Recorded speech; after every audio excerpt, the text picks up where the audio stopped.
Today we're driving the 2025 Honda Accord. This is a touring model, the top trim. We've just road tripped this about 900 miles to Road America and back. Chris was with us for the entire time, so we've both driven this car extensively. Yes. Q the Chaotic was with us too. We went out to the Mama Spring Rally at Road America and filmed a bunch of cars. So this was our transportation there and back. We spent a ton of time in this Honda Accord. Let's walk you guys around it, talk about what that time has been like, and give you guys some driving impressions. We have Honda's 2-motor hybrid system here with a 2-liter naturally aspirated 4-cylinder Atkinson-cycle. Rated for, what's the fuel economy rating on this? Like 40? 40 highway. 40 highway, okay. And we averaged about a solid 38 to 40 highway. Yeah, it's like 38.8, I believe, was the number. Which is pretty darn close. Got pretty close. Yeah. Let's start it up.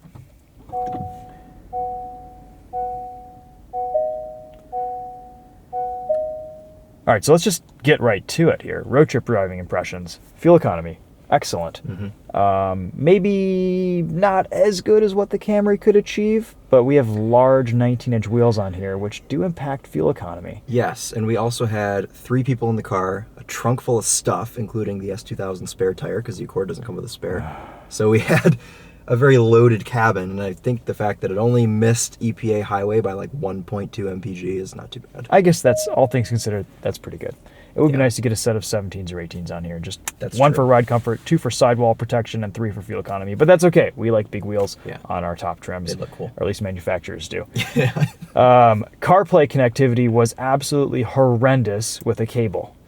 Wirelessly connected, it was fine. I didn't have any issues when I connected wirelessly. When you connected with a cable, it was dropping at very inopportune moments on a pretty regular basis. It was like every time I needed to take a turn, like CarPlay would drop. Like 0.8 of a mile from the turn, it would freeze and drop. And like, okay, so then we'd have to scramble to go. We'd switch to Google Maps and then do our routing through there, and then when CarPlay reconnected, Google Maps would cancel, and then we'd have to. It was just a wireless connection was the way to go, but Honda needs to work on that connectivity, because even though this new infotainment system is more responsive, it's got Google Android integration, it has some issues.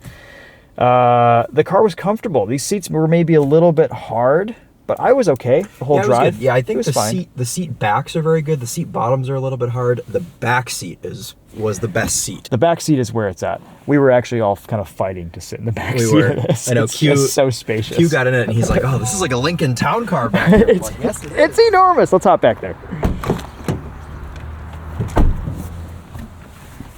Legroom, ample. And these seats just are a little Culver's bit. Napkins. Oh yeah, yeah. We haven't cleaned this car at all. It's filthy. These seats are softer back here. Like, look at this. Yeah, that's crazy. 5'11" with terrible posture, and you're perfectly comfortable. With good posture. Oh yeah, I fit. A little bit of head rubbage, but you'd always sink down a little bit more.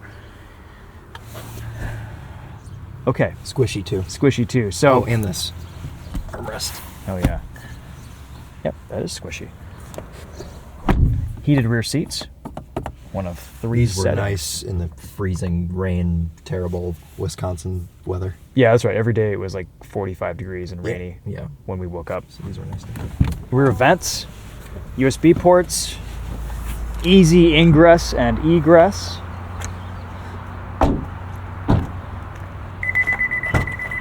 lot of space in the trunk to put all of our stuff too. We had 3 going away bags and various things like a couple helmets. It all fit in this trunk. The only thing that was missing was a spare tire. So I pulled this out, put the S2000 spare in here, which is the same bolt pattern, but then we didn't have a jack or a tire iron. So I guess we could have just called a roadside assistance service and they could have put it on and got it somewhere. We thought of that when we were like 20 minutes into the trip. We're like, oh, we don't have a jack or a tire iron. I don't know if it's cost cutting or what the deal is, but on a set of 19-inch wheels, if you smoke a big pothole, this ain't gonna save you, Honda. We need a spare tire in cars, and I feel like most people don't even realize they don't have a spare until it's too late, and then they're stranded, and you've lost half a day on your travels fixing one of these 19-inch wheels with very skinny sidewalls. They're very stylish, though. They are stylish. All right, so trunk space, awesome. Go get a spare tire from your Honda dealer. I'm sure it's an optional accessory. Honda loves their dealer accessories. Absolutely, they do. Though not as much as the recent Toyota Camry we drove. Oh, they like that as well. Yeah. And these have a little bit more sidewall on them than some other options out there, but still they're pretty narrow. These are 235 40R19s, Michelin Primacy MXM4s. A fine tire, probably very fuel efficient. They're quiet. Yeah, they're quiet too. What's this color called? This is called Radiant Red. If I remember correctly. Radiant Red. Yeah. The new Accord looks good. It's maybe a little bit boring. We all agree that we miss the 2-liter turbo Honda Accord. It's just 10th gen was like more in your face. 11th gen is kind of trying to be more luxurious. yeah. The 2-liter though, the turbo was such a sleeper car. Yeah. And it's nice. It's very refined. It's just a hybrid though. It's not very fast. It's got good torque. 204 horsepower, 247 pound-feet of torque. So it's just a very smooth, refined powertrain. It's more luxury car than sporting sedan.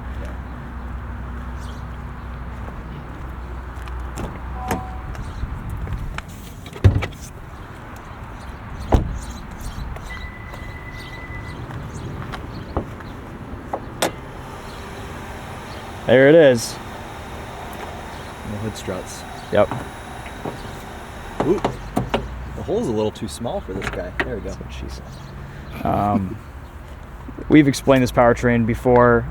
It's very complicated. There's an e-CVT, there's a generator, there's an engine, there's a charger, there's a battery. Sometimes the front wheels can somehow directly run off of the engine. I don't understand how it works, but there'll be an engineer in the comments that knows how it works. Basically it works. I think to drive, it might even be a little bit smoother than Toyota's hybrid powertrains are these days. There's a lightness to this powertrain. Yeah. You don't feel like you're lugging this car. It randomly just shuts off at highway speeds, which is kind of cool to save fuel. Yeah. It drives well. All right, let's go drive it and show you guys how well it drives.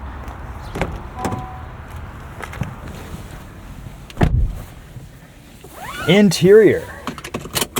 Gloss black, very scratched. At least right here. The rest of this is it's seen better days, but it's not terrible.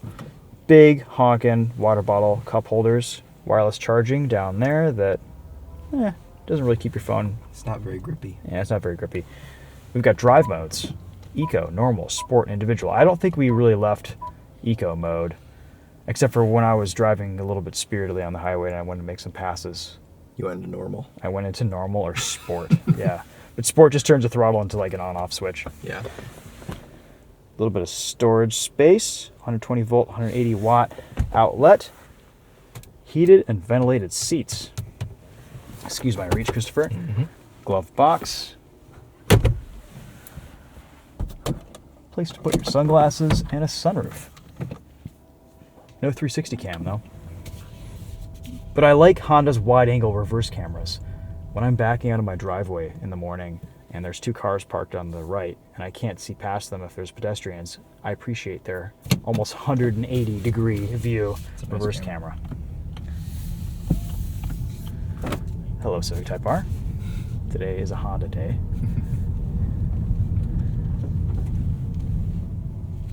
Brake pedal. Nice, normal, progressive. We're in EV mode right now.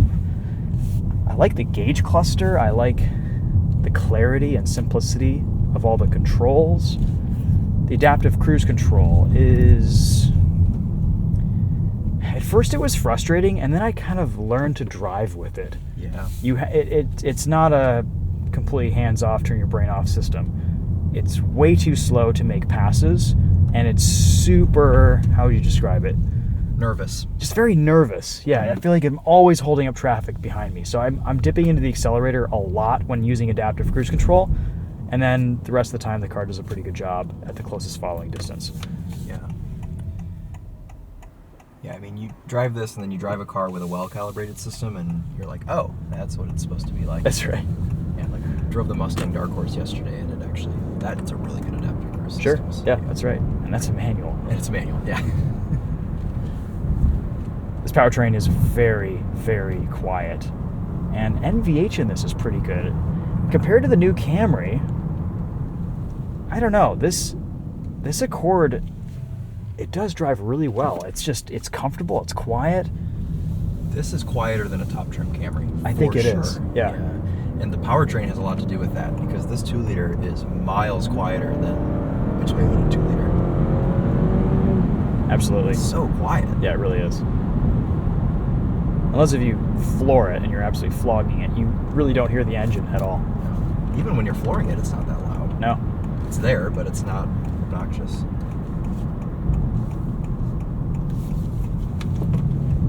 Is it fun to drive like the old Accord, previous gen, was fun to drive? Not really. It handles well, but the Accord and the Camry have always handled well. Yeah. It's a bit more of an appliance, I think. But it's a nice appliance. It's definitely quieter in here than a lot of other Hondas, like the new Civic, like some of their SUV offerings. This might be the quietest thing they make. It might be, yeah. I think it is.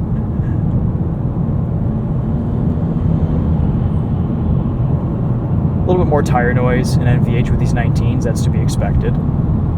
This is a really loud section of road, too. It is, yep. So it kind of inflates that.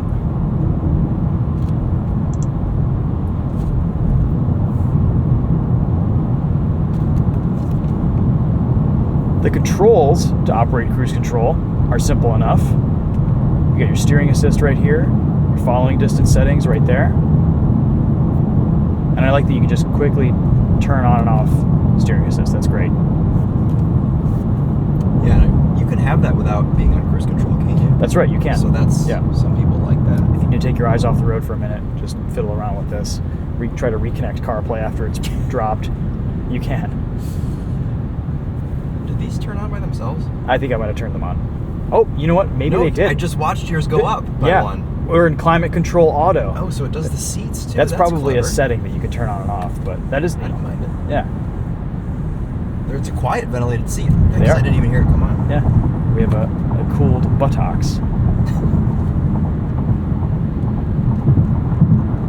It took me the longest time to get used to ventilated seats. I just felt wet at first. You know? Yeah, you do get that. But then you get used to them. Yeah. I love these vent tabs. They're so easy to aim the vents at you. Oh yeah, and they're big and chunky. They're not as delicate and small as they are in the Civic.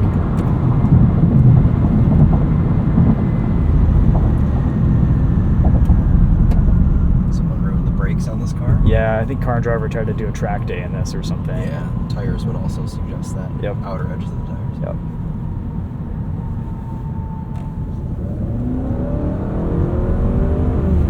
Passing power is still ample here though.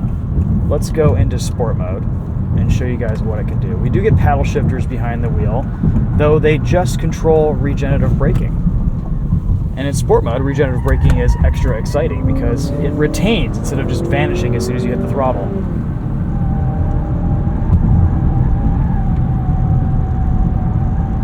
Michelin Primacies are always the loudest tire around a corner.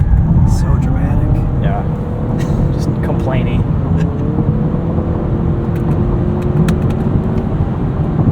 Alright, so regen is actually pretty strong in this. It'll actually engage the brake pads, which is interesting. And you can see right here with this graphic on the display whether you're dipping into the brake pedal or not, and the brake lights will come on. So at level 3, they won't come on. At level 4, the brake lights come on. Honestly, this isn't really a feature we used at all. Used it a little bit in traffic, but... That's right, maybe a little bit of traffic. If you didn't feel like, if your hand was already here, and you didn't feel like moving your foot over 4 inches to press the brake pedal, you could just decel slightly with the paddles.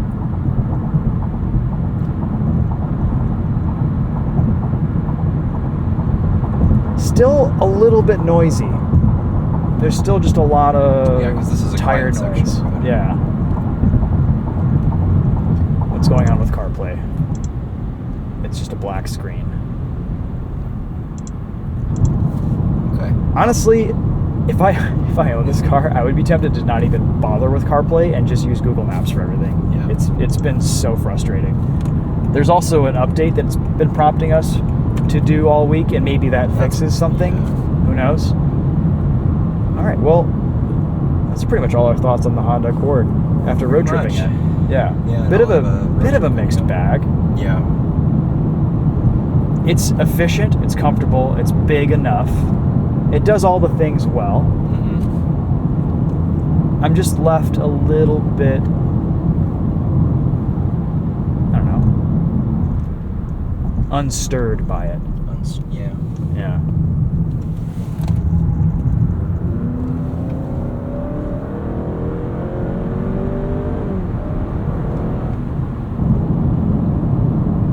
How much is this? It's about 41 grand. Okay. Yeah. And most people aren't going to get the Touring. Yeah. The other trims will be more efficient. Yeah, you lose, I think it's 2 mpg for Okay. getting the Touring. Yeah. It is nice to have all the features, though. The heated ventilated seats, the heated steering wheel. So maybe the way to go is get a Touring with smaller wheels. Buy a Touring and then get some small wheels off Facebook Marketplace. That's right. That's what you did with your Highlander. I exactly did that, yeah. Yeah, I like the usability of this car. As far as like everything, like you could put your grandparent in this and they'd probably be able to work everything in this car. Like Sure. Nothing's confusing in here. Yep. So I appreciate that about it, and the comfort long distance was nice and the efficiency, but I agree with your sentiments as well. It's a cool old plane. Yeah, I don't know airplanes. Ted would know exactly what that is. Yeah. I also like touch it. Like I like clicking the buttons. Oh, yeah. Like they just Honda has the best Really good knurled clicks. knobs now. They took over Audi's spot. Absolutely. Everything's haptic with Audi now. Yep. Yeah, I like this Accord. I just don't love it. Like, I loved the previous generation. Yeah. But it is a very good hybrid powertrain. Mm-hmm. So, hybrids are a great way to go these days. They have excellent fuel economy, excellent fuel range. Yeah. I feel like we only filled this thing up like really Twice. once or twice. Twice But on the every road time we trip. filled it up, it was like in half a tank. Yeah. So It was like $20. yeah. So that's pretty awesome. It's an EcoSport with an exhaust leak already. Oh yeah. I haven't driven the non-hybrid Accord, so I don't know what that's like, but I imagine the hybrid is probably the way to go for 11th gen. Hopefully, like in the next generation of Accord, Honda brings back something a little bit spicier, because that was just such a cool car. Yeah. That's my biggest complaint about this. Otherwise, it's a fantastic hybrid. It's a great daily. It's comfortable. It's well equipped. It's not outrageously expensive. I feel like it's probably about the average transaction cost for a new car these days, and you're getting into this with the top trim. Mhm. It is a very nice $40,000 car, but you could also get into one of these for a lot less too. So depending on what you want and what you value with your trim level. Just a couple complaints that really shouldn't be complaints. I think Honda really needs to work on their adaptive cruise control system, and the CarPlay connectivity was a disaster. So they need to work on that too. Mm-hmm. Hopefully an update would fix that. I know in my Civic Type R, the fix for my CarPlay woes was just going into the back end of the system and disabling the navigation, but then you wouldn't have Google Maps. So I don't really know what the solution is. But maybe they're just a wireless connection. Or whip out your old Garmin GPS and slap it on the dashboard, plug it into your 12 volt. Like whoever was driving this before us did, MapQuest. Oh yeah, that's right. Yeah. Decided to leave this in here all week. Nice. Little charm.